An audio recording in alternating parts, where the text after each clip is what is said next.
सत सत अभिनंदन स्वागत करते हैं, उनका वंदन करते हैं और 10 मार्च को उनका राज तिलक होगा, उत्तर प्रदेश के मुख्यमंत्री होंगे।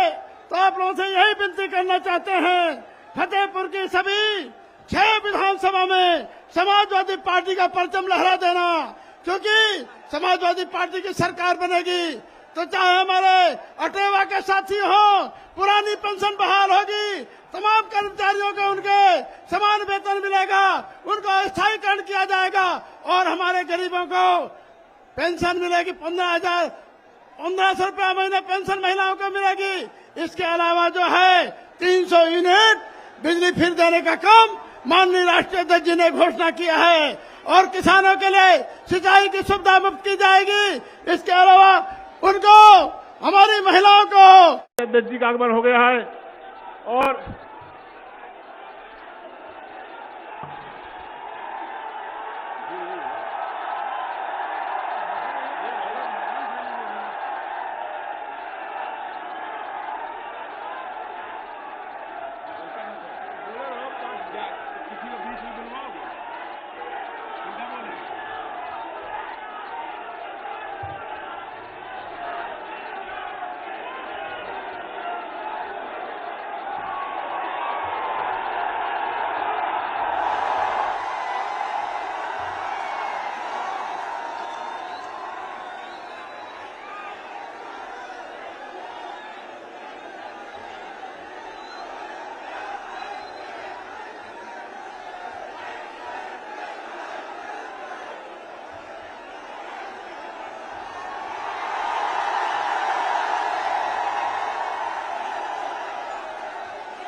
मित्रों, आप सबके महबूब नेता जिनका आप इंतजार कर रहे थे, उत्तर प्रदेश के भावी मुख्यमंत्री आदरणीय अखिलेश यादव जी को आमंत्रित करता हूं कि आए और आप सबको आशीर्वाद।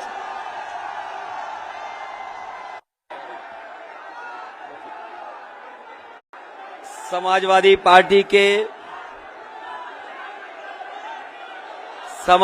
पार्टी के जिलाध्यक्ष विपिन यादव जी, मंच पर हमारे साथ उपस्थित पूर्व में सांसद डॉक्टर अशोक पटेल जी, समाजवादी पार्टी के आयशा के प्रत्याशी हमारे राज्यसभा में सांसद रहे विशंबर प्रसाद निषाद जी, फतेहपुर के हमारे समाजवादी पार्टी के प्रत्याशी चंद्र प्रकाश लोधी जी,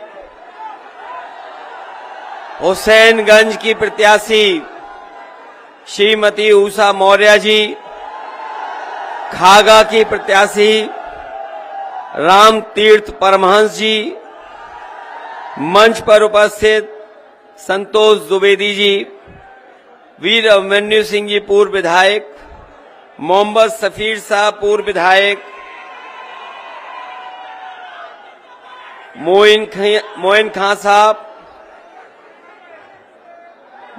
साहब, नहता खातून जी चेयरमैन,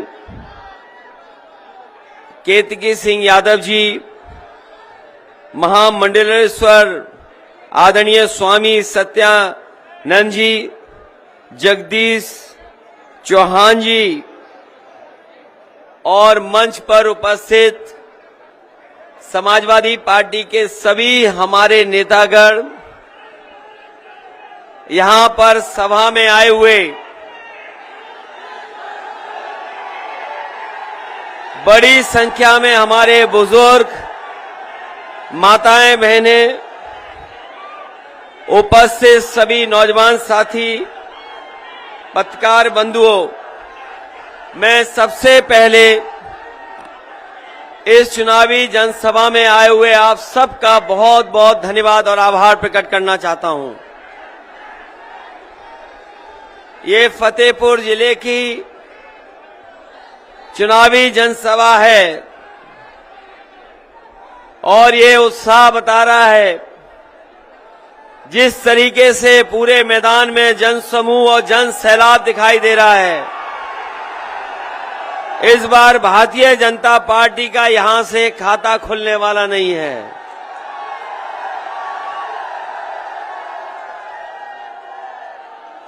ये उत्साह कम नहीं हो रहा है और जिस समय इतना जन समर्थन समाजवादी पार्टी के पक्ष में होगा तो भारतीय जनता पार्टी के लोग अपना देखेंगे कि फतेहपुर में भी शून्य हो गया है।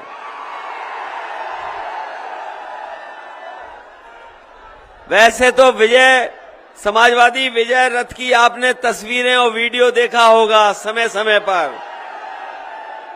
मुझे दुख है इस बात का कि मैं आपके बीच में नहीं चला पाया।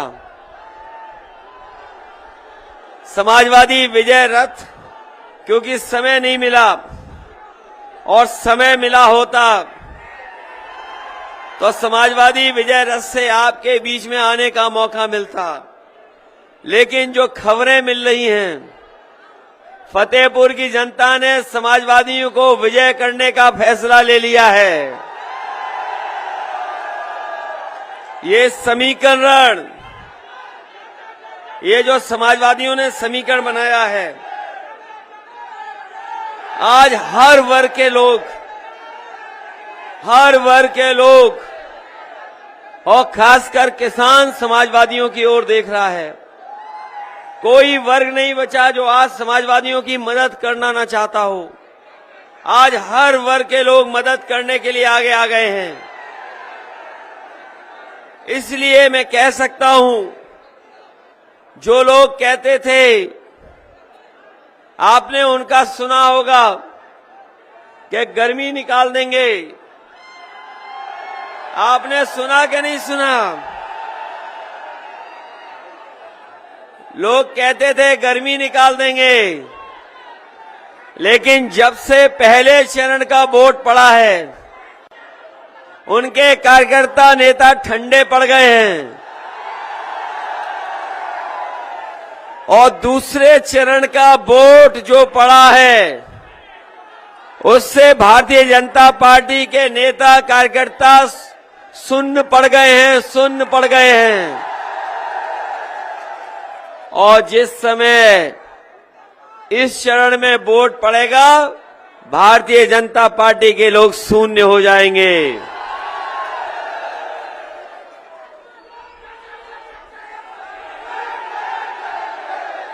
बताओ, ये बात सच है कि नहीं? और उनकी, भारतीय जनता पार्टी के लोगों की बातें तो याद होंगी आपको। क्या वादा कर रहे थे कि किसानों की आय दोगुनी हो जाएगी। यहां पर किसान भाई भी होंगे। बताओ किसान भाइयों, 5 साल में कितने किसानों की आय दोगुनी हो गई? अगर किसी पैदावार की खरीद की हो सरकार ने तो बताओ। धान लुट गया। बताओ धान लुट गया कि नहीं लुट गया? कहीं सरकारी खरीद नहीं हुई, कोई केंद्र नहीं बनाया। और जब आप लोग खाद लेने गए होगे, बताओ खाद मिली आपको कि नहीं मिली? डीएपी नहीं मिली। और खाद की बोरी लेकर के आए होगे तो 5 किलो की चोरी हो गई कि नहीं हो गई चोरी? ये है भारतीय जनता पार्टी। इनकी सरकार में इतनी लूट हुई है जिसकी आप कल्पना नहीं कर सकते। कहने को तो ये डबल इंजन सरकार है, लेकिन डबल इंजन की सरकार में एक ही चीज डबल हुई है, वो है भ्रष्टाचार। भ्रष्टाचार दोगुना हुआ कि नहीं हुआ? और याद कीजिए, जब पहले 2017 में मैं आया था आपके बीच में, तो मैं कह रहा था उस समय भी, और बहुत समझाया हम लोगों ने हर चुनावी जनसभा में जाकर के। जिस समय इन्होंने नोटबंदी की थी, मैंने यही कहा था कि हमारा रुपया काला सफेद नहीं होता, रुपया काला सफेद नहीं होता, हमारा आपका लेन देन काला सफेद होता है। याद है कि नहीं याद है? इन्होंने कहा कि नोटबंदी हो जाएगी तो काला धन आ जाएगा और भ्रष्टाचार खत्म हो जाएगा। बताओ भ्रष्टाचार खत्म हुआ कि बढ़ गया? और डीजल पेट्रोल की कीमतें कहां पहुंच गई? पेट्रोल 100 के पार है कि नहीं है? इनकी सरकार दोबारा आ गई तो 200 रुपए पार हो जाएगा पेट्रोल डीजल। जिस समय चुनाव शुरू हुआ, बीजेपी के लोग घर घर जाके प्रचार करना चाहते थे, डोर टू डोर कैंपेन कर रहे थे, और कुछ इनके बड़े नेता थूक लगा करके पर्चा बांट रहे थे। याद है कि नहीं याद है? अब इनका डोर टू डोर कैंपेन बंद हो गया, अब घर घर नहीं जा पा रहे हैं, क्योंकि जब ये घर घर गए प्रचार करने तो घर पे माताओं बहनों ने और घर वालों ने लाल लाल सिलेंडर दिखा दिए कि ये खाली पड़े सिलेंडर देख करके जाओ। और उसी दिन भारतीय जनता पार्टी ने अपना डोर टू डोर कैंपेन बंद कर दिया। बताओ सिलेंडर की कीमत क्या है? और सरसों का तेल खरीदा, कितना महंगा खरीदना पड़ रहा है।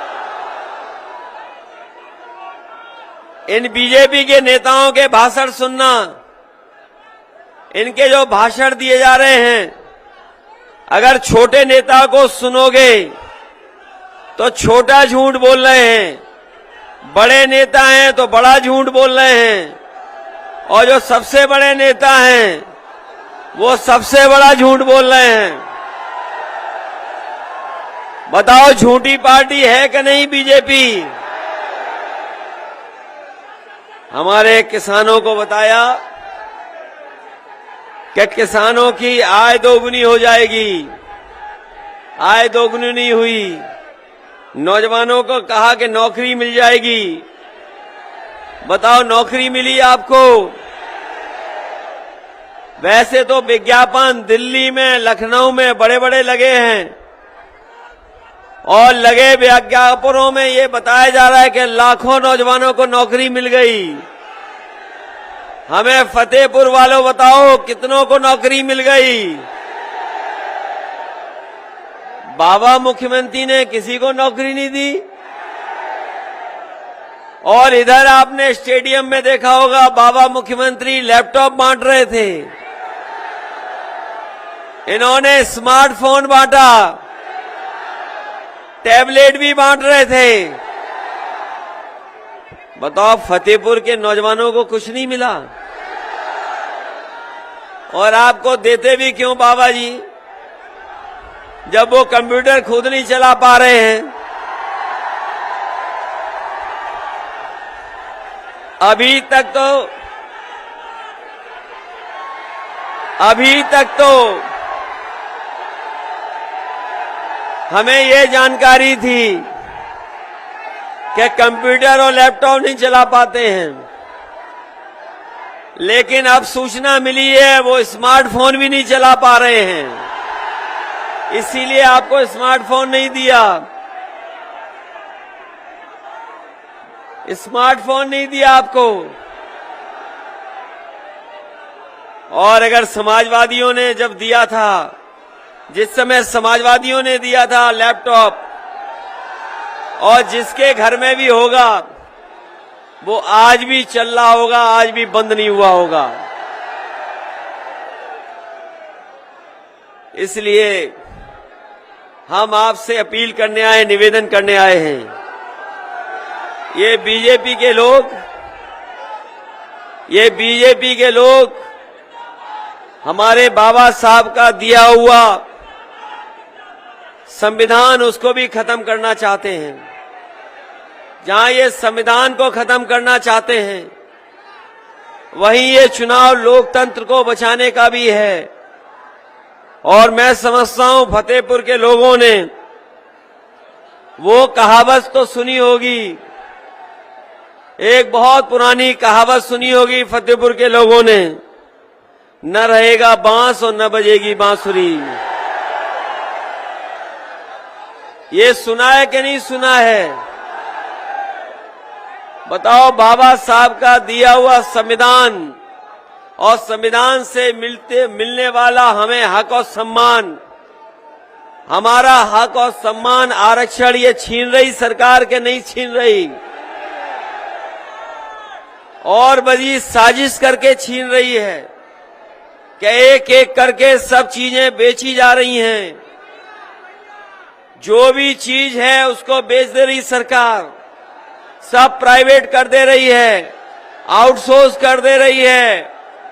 बताओ, अगर प्राइवेट हो जाएंगी सब चीजें तो हमारे नौजवानों को जो आरक्षण मिलता था, हक और सम्मान मिलता था, वो आखिरकार हक और सम्मान कहां मिलेगा? इसलिए भारतीय जनता पार्टी की साजिश है कि धीमे धीमे आरक्षण खत्म कर दो, प्राइवेट कर दो, सब चीजें बेच दो। और आपने पढ़ा होगा अखबारों में कि हवाई अड्डे बेच रही है सरकार। बिक गए हवाई अड्डे के नहीं बिके, और जो सरकारी हवाई जहाज थे वो भी बेच दिए। जो ट्रेनें चल रही हैं उनको भी बेचने की तैयारी है। रेलवे स्टेशन में जो कीमती जमीनें हैं वो बेची जा रही हैं। पानी के जहाज बेचे जा रहे हैं, और पानी के जहाज जहां खड़े होते हैं बंदरगाह में वो बेचे जा रहे हैं।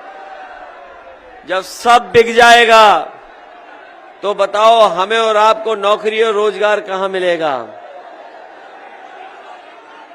और इधर अखबारों में आपने पढ़ा होगा कि लगातार बड़े बड़े उद्योगपति भारत छोड़ करके भाग रहे हैं। पहले भी कुछ उद्योगपति भागे थे भारत छोड़ करके, आपको याद है कि नहीं याद है? बड़े बड़े उद्योगपति बैंकों का पैसा लेके भाग गए। वो उद्योगपति बताओ कहां के थे? आपको नहीं पता कहां के थे? और कम से कम ये तो पता होगा जो अभी भागा है, 28 बैंकों का पैसा लेकर के एक उद्योगपति भाग गया। बताओ कहां का था? कहां का था? और हो सकता है उत्तर प्रदेश को भी ये लोग किसी के हाथ में आउटसोर्स कर दें, क्योंकि समाजवादी पार्टी ने तय किया है कि आने वाले समय में आउटसोर्स व्यवस्था को खत्म करने का काम समाजवादी सरकार में होगा। ये जो नौकरियां आउटसोर्स में मिल रही थीं, जो हमारे संविधान का दिया हुआ अधिकार को छीनने का काम कर रहे थे, उन अधिकारों को बचाने के लिए आउटसोर्स खत्म करने का फैसला लिया है। इधर आपने पढ़ा होगा समाजवादियों का इलेक्शन मैनिफेस्टो।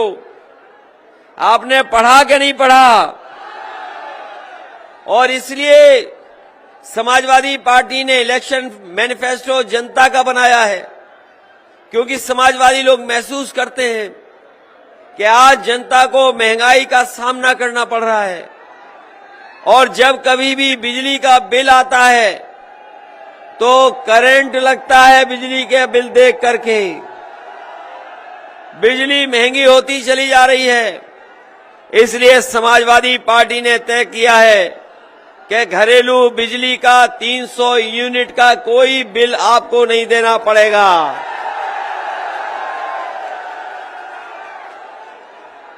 $300 यूनिट फ्री होंगी। साथ ही साथ हमारे किसानों की सिंचाई का कोई भी बिल नहीं देना पड़ेगा, माफ होगा। ये घबराओ नहीं, ये पहले चरण की लहर है। अरे पहले चरण की लहर है, जो दूसरे में और तेज हो गई। फतेहपुर आते आते और तेज हो गई है। ये लहर समाजवादियों की है।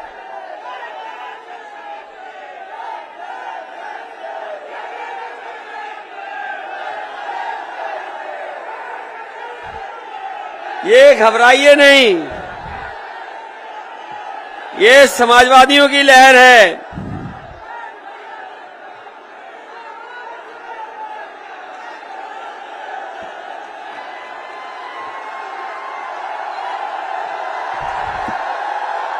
नौजवान साथियों, ये चुनाव आपके भविष्य का है। जहां आपको अपने भविष्य को बनाना है, उसका भी चुनाव है। और उत्तर प्रदेश की बदहाली को बचा करके खुशहाली पर ले जाने का चुनाव है। ये जो भेदभाव की राजनीति कर रहे हैं, ये जो ऊंच नीच की राजनीति कर रहे हैं, जो लोग धोखा दे करके, साजिश कर करके, षड्यंत्र कर करके हमारा आपका वोट ले रहे हैं, ये जो नफरत की राजनीति कर रहे हैं, ये लोग जो बांट करके राजनीति कर रहे हैं, इनको सबक सिखाने का है चुनाव। मुझे याद है कि यही फतेहपुर, जहां पर भारतीय जनता पार्टी ने न जाने कैसे कैसे नारे दिए थे और ये भरोसा दिलाया था कि उनकी सरकार बनेगी तो न जाने क्या क्या विकास होगा। आज बताओ, विकास में कहां छूट गया फतेहपुर? और एक बार नहीं, 2014, 17, 19 का समर्थन दिया। समर्थन देने के बाद इनकी बहुमत की सरकारें बनी हैं। आपने 14 में भी जिताया, 17 में भी जिताया, 19 में भी जिताया। बताओ फतेहपुर की जनता को क्या मिला? फतेहपुर की जनता के साथ धोखा हुआ। और हमारे ये राज्यसभा में सांसद है विशंबर निषाद जी, ये जानते होंगे कि जब से भारतीय जनता पार्टी आई है, संविधान से खिलवाड़ कर रही है। 30 आईएएस बनाए हैं, 30 आईएएस बना दिए बिना परीक्षा दे करके। सोचो यही लोग सरकार में रहे तो आईएएस वाले पद भी ये हमारे आपके बीच के लोग नहीं बन पाएंगे। भारतीय जनता पार्टी सीधा सीधा आईएएस और बड़े बड़े पदों पर बैठा देंगे। ये धोखा हो रहा है। ये भारतीय जनता पार्टी के लोग बड़े पिछड़ों की बात करने वाले लोग हैं।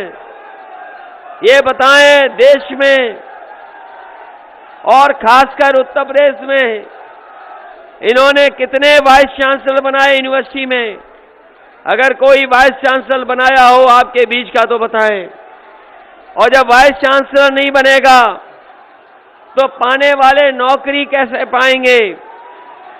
जहां जहां यूनिवर्सिटी में, कॉलेजों में नौकरियां दी गई हैं, वहां भेदभाव हुआ है, बड़े पैमाने पर भेदभाव हुआ है और लगातार भेदभाव हो रहा है।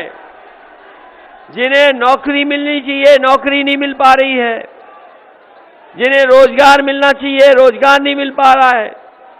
ये हमारे तमाम नौजवान 5 साल से इंतजार कर रहे थे कि इन्हें नौकरी रोजगार मिल जाएगा, लेकिन रोजगार नौकरी इनको नहीं मिली।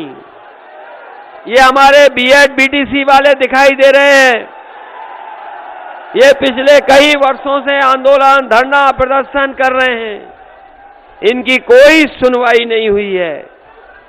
हम लोगों ने तय किया, समाजवादियों ने अपने मैनिफेस्टो में भी हम लोगों ने लिख दिया है कि सरकार बनेगी तो ये बीएड बीटीसी वालों को, इनको भी नौकरी, इनको भी समाहित करने का काम समाजवादी सरकार में होगा। बताओ बीएड बीटीसी वालों, आपने घोषणा पत्र पढ़ लिया कि नहीं पढ़ लिया? है शामिल कि नहीं शामिल? आपको शामिल कर दिया कि नहीं? न केवल आपको शामिल किया है, बल्कि 69,000 जो नौजवान थे जिन्होंने लगातार संघर्ष किया, इस सरकार ने समय समय पर उन्हें अपमानित किया, लाठी मारी, जेल भेजा, लेकिन उसके बावजूद भी नौजवान हटे नहीं, उनको मदद नहीं की किसी ने। समाजवादी पार्टी ने तय किया है सरकार बनने पर 69,000 नौजवानों के साथ जो आरक्षण में खिलवाड़ हुई है उनकी भी मदद करने का काम समाजवादी लोग करेंगे। शिक्षा मित्रों की मदद कर रहे हैं। वहीं बहुत सारे हमारे अनुदेशक हैं, ये नियमित के लिए लगातार संघर्ष कर रहे हैं। लोग हैं जिन्हें आउटसोर्स पे रखा गया है, इन सब का समाधान करने का काम हम समाजवादी लोग करेंगे। साथ ही साथ हमारे नौजवान जानते होंगे कि 11 लाख पद खाली हैं जो अभी तक सरकारी नौकरियों के भरे नहीं गए हैं। समाजवादी सरकार बनेगी तो 11 के 11 लाख पदों पर सरकारी नौकरी नौजवानों को देने का काम होगा। इधर चीजें बदली हैं, चीजें बहुत बदल गई, काम कारोबार भी बदल गया, काम करने का तरीका बदल गया, लैपटॉप से लेकर के टेक्नोलॉजी का इस्तेमाल होने लगा है। इसलिए समाजवादी पार्टी ने तय किया है कि 22 लाख नौजवानों को आईटी के क्षेत्र में अच्छी रोजगार देने का काम भी समाजवादी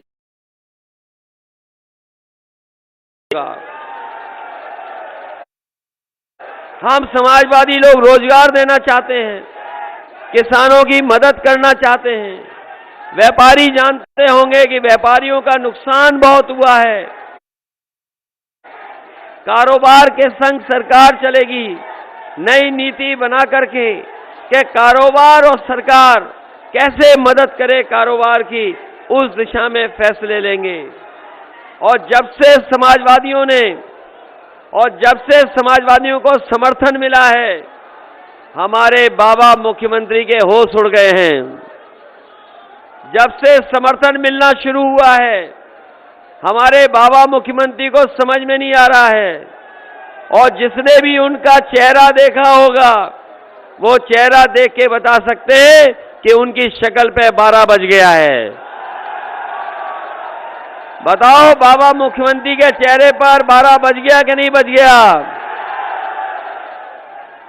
जो लोग गर्मी निकालने की बात कर रहे थे, हम उन्हें कहना चाहते हैं समाजवादी सरकार बनेगी तो चाहे फौज में और पुलिस में नौकरी निकालनी पड़े तो नौजवानों के भविष्य को बेहतर बनाने के लिए नौकरी निकालने का काम होगा।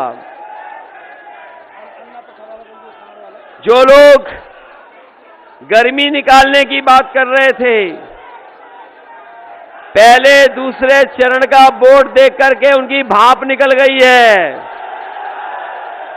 ठंडे पड़ गए हैं।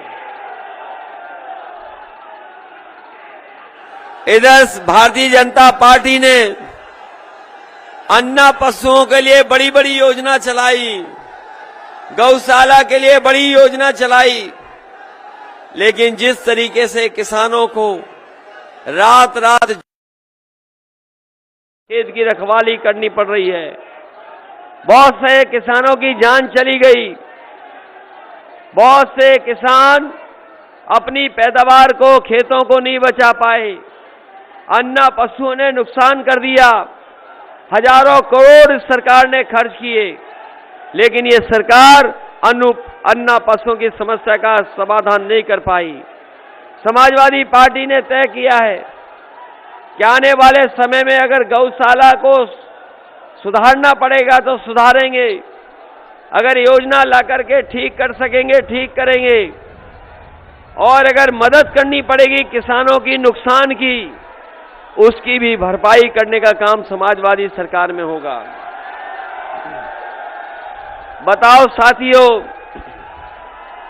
बाबा मुख्यमंत्री का सबसे प्रिय जानवर वो पकड़ पाए कि नहीं पकड़ पाए? वो सड़कों पे घूम रहा है कि नहीं घूम रहा है? हम अखबारों में पढ़ते हैं बहुत सारे लोगों की जान गई है, कई लोगों को मारा है।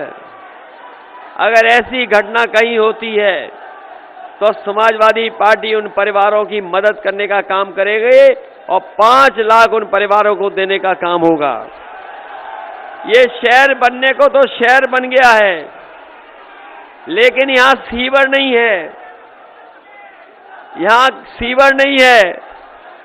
मुझे याद है जब समाजवादी सरकार थी तो उस समय प्रस्ताव देने का काम हुआ था, लेकिन इस सरकार ने आगे नहीं बढ़ाया। हमारा ये फतेहपुर में सीवर का कोई इंतजाम नहीं है। हम आपको भरोसा दिला के जा रहे हैं कि समाजवादी सरकार बनेगी तो यहां पर सीवर लगने का इंतजाम और आपको बाढ़ से और पानी भरने का जो जल भराव होता है उस समस्या का समाधान करेंगे।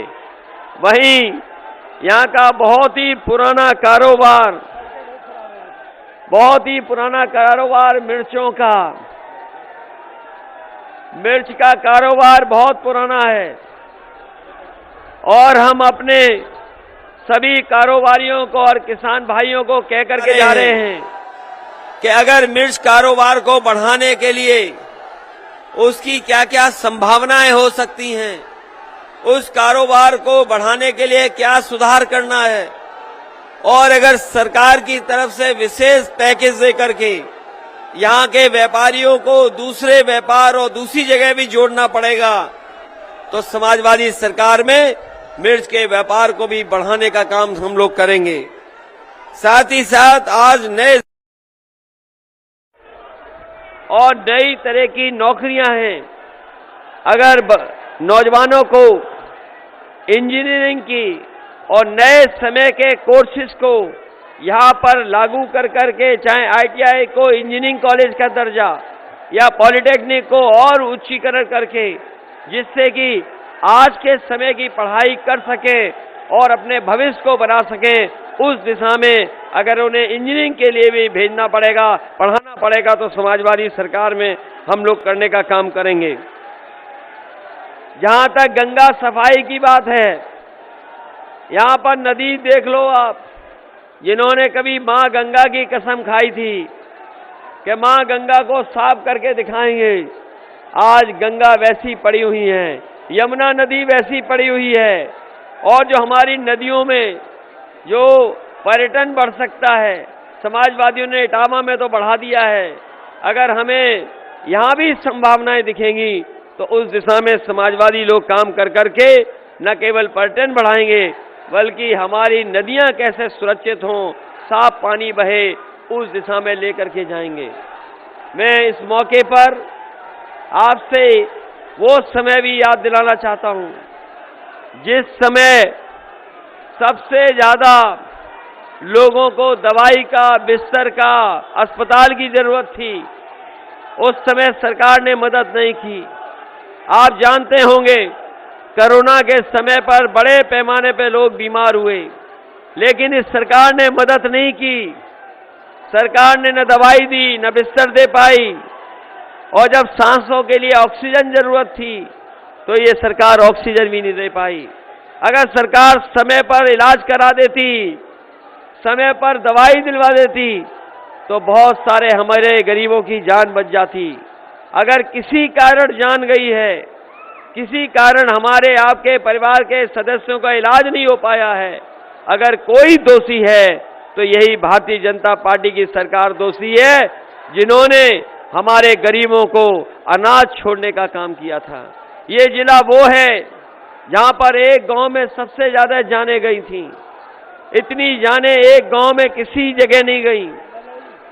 उस ललौली गांव में सबसे ज्यादा जान गई, और आज भी सरकार ये स्वीकार नहीं कर रही है कि कितने लोगों की जान गई है। जो सुप्रीम कोर्ट ने कहा कि मदद की जाए, लेकिन सरकार ने मदद नहीं की है। इसलिए हम आपको कह करके जा रहे हैं कि समाजवादी सरकार बनेगी तो चाहे हमें यहाँ के मेडिकल कॉलेज को और बेहतर बनाना पड़े तो बेहतर बनाएंगे, जिससे हमारे लोगों को, गरीबों को कानपुर या और आसपास जिलों में इलाज के लिए न जाना पड़े। इस सरकार ने तो ऐसे ही आधुनिक खंडर बनाए हैं, वो मेडिकल कॉलेज नहीं बनाए हैं, वो आधुनिक खंडर बनाए हैं।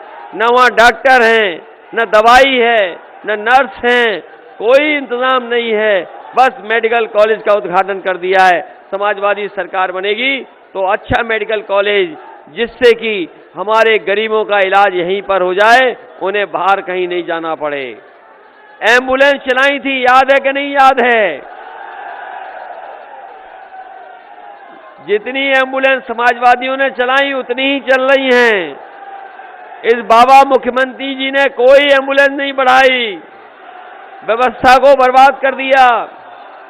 100 नंबर भी दी थी पुलिस के चलने के लिए, जिससे हमारी गरीबों की मदद हो सके, लेकिन गरीबों की मदद के लिए 100 नंबर वाली गाड़ी भी नहीं ठीक चला पाए। और जब से 100 से 112 किया है, हमारी पुलिस को बर्बाद कर दिया, और इतना लूट मची हुई है जिसकी आप कल्पना नहीं कर सकते। इसलिए फतेहपुर के लोगों से मैं कहना चाहता हूं कि यहाँ के लोगों ने समय समय पर अन्याय भी देखा है। पुलिस और प्रशासन के माध्यम से न जाने कितना अन्याय का सामना करना पड़ा है। बहुत सारे साथी हैं जिन पर झूठे मुकदमे लगा करके इन्होंने जेल भेजा है, झूठे मुकदमे लगा करके परेशानी में डाला है। बताओ, ये सरकार झूठे मुकदमे लगाती है कि नहीं लगाती है? और अगर झूठे मुकदमे लगाए जा रहे हैं, उसका कोई दोषी है तो ये बाबा मुख्यमंत्री दोषी हैं। हम आपको भरोसा दिला के जा रहे हैं, जिन पर भी झूठे मुकदमे लगे हैं, समाजवादी सरकार बनेगी तो उन मुकदमों को हटा करके उनका सम्मान देने का काम समाजवादी लोग करेंगे। इन्हीं शब्दों के साथ मैं आपका धन्यवाद देना चाहता हूं, आभार प्रकट करना चाहता हूं। पूरा मैदान भरा दिखाई दे रहा है, पूरा मैदान भरा है, और ये भरा हुआ मैदान जन सैलाब बता रहा है कि समाजवादी पार्टी के सभी प्रत्याशी इस बार जीत करके जा रहे हैं। बताओ, जिताओगे आप? समाजवादी पार्टी के प्रत्याशी बिशंबर प्रसाद निषाद को ही मदद करना। बताओ, मदद करोगे? फतेहपुर शहर से हमारी पार्टी के चुनाव लड़ रहे हैं चंद्र प्रकाश लोधी, इनकी मदद करोगे? दूसरी समाजवादी पार्टी की प्रत्याशी हुसैनगंज से लड़ रही हैं श्रीमती उषा मौर्य। बताओ, मदद करोगे कि नहीं करोगे? राम तीरथ परमहंस खागा से लड़ रहे हैं, इनकी मदद करोगे कि नहीं करोगे?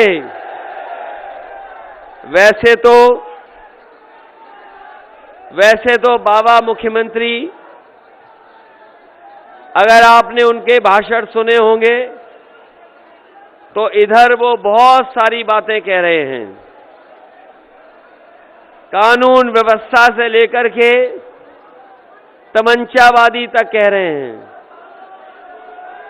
बताओ, फतेहपुर में अन्याय जनता के साथ हो रहा है कि नहीं हो रहा है? सुनने में आ रहा है कि कई ऐसे भारतीय जनता पार्टी के नेता हैं जो सुबह उठने से लेकर के रात सोने तक जमीनें कब्जा करते हैं। बताओ, जमीनी माफिया हैं कि नहीं हैं? बताओ, बाजार की जमीनें कब्जा कर ली कि नहीं कर ली? हालांकि इस बार जनता भारतीय जनता पार्टी के बाबा मुख्यमंत्री को धुआं कर देगी। जो गर्मी फैला रहे थे उनको भाप बन करके उड़ा देगी। बताओ, यहां पर भारतीय जनता पार्टी के नेता शराब का कारोबार करते हैं कि नहीं करते हैं? और नदी के इधर उधर करते हैं। जब कारोबार वहां बंद हो जाता है तो यहां वाले करते हैं, यहां बंद हो जाता है तो वहां करते हैं। बताओ, करते हैं कि नहीं करते हैं? सबसे ज्यादा शराब का कारोबार करने वाले भारतीय जनता पार्टी के नेता हैं, वो भी फतेहपुर के हैं। बताओ, बाबा मुख्यमंत्री सो रहे हैं क्या? जमीनें कौन कब्जा कर रहा है? डीजल पेट्रोल किसने महंगा किया? सांड किसकी सरकार में घूम रहे हैं? किसान किसकी सरकार में बर्बाद है? बेरोजगार किसने बनाया? इलाज किसने नहीं कराया? कोरोना में किसने जान ली? ये नारे इसलिए लगवा रहे हैं जो सो रहे हैं वो जग जाएं। जो चिलम के धुएं में सो गए हैं उन्हें जगाने के लिए। बताओ, चिलम वाले लोगों को हटाओगे कि नहीं हटाओगे? और मैं अपने फतेहपुर के लोगों को भरोसा दिला के जा रहा हूं, ये बीजेपी के लोग कभी जाति जनगणना नहीं कराना चाहते हैं।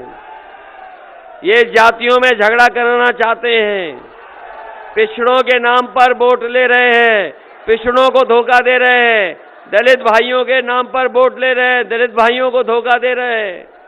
और अल्पसंख्यक भी इनकी सरकार में सुरक्षित नहीं है।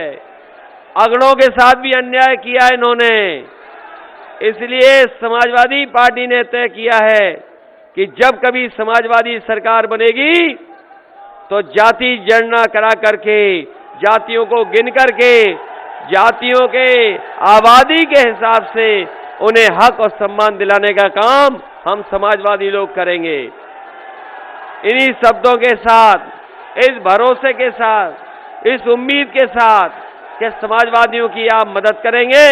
जो बातें हमने घोषणा पत्र में रखी हैं, नौजवानों को नौकरी का, अपनी माताओं बहनों को समाजवादी पेंशन का, इलाज का, किसानों को सुविधा देने का, व्यापारियों की मदद का और अपने तमाम लोगों को और सुविधा देने का, उन तमाम चीजों को समाजवादी सरकार में पूरा किया जाएगा और आप तक मदद पहुंचाने का काम समाजवादी लोग करेंगे।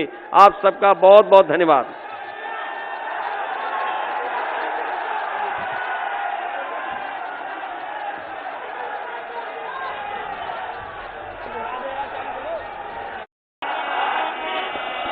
अखिलेश यादव जिंदाबाद। जय जय जय जय जय अखिलेश। जय जय जय जय जय अखिलेश। जय जय जय जय जय अखिलेश। जय जय जय जय जय अखिलेश। समाजवादी पार्टी जिंदाबाद। कर्मों का समाजवादी पार्टी जिंदाबाद। सम्मान करे सब धर्मों का। अखिलेश यादव जिंदाबाद। वो साथी है मजदूरों का। अखिलेश यादव जिंदाबाद। वो साहस है समाजवादी पार्टी जिंदाबाद। इंसाफ है उसकी आंखों में, वो एक है सचमुच लाखों में। वो धूप में साया बनता है, अब उसके पीछे जनता है। 10 मार्च को चमकेगा तारा अपने उत्तर प्रदेश का। स्वागत है 10 मार्च को अखिलेश का। स्वागत है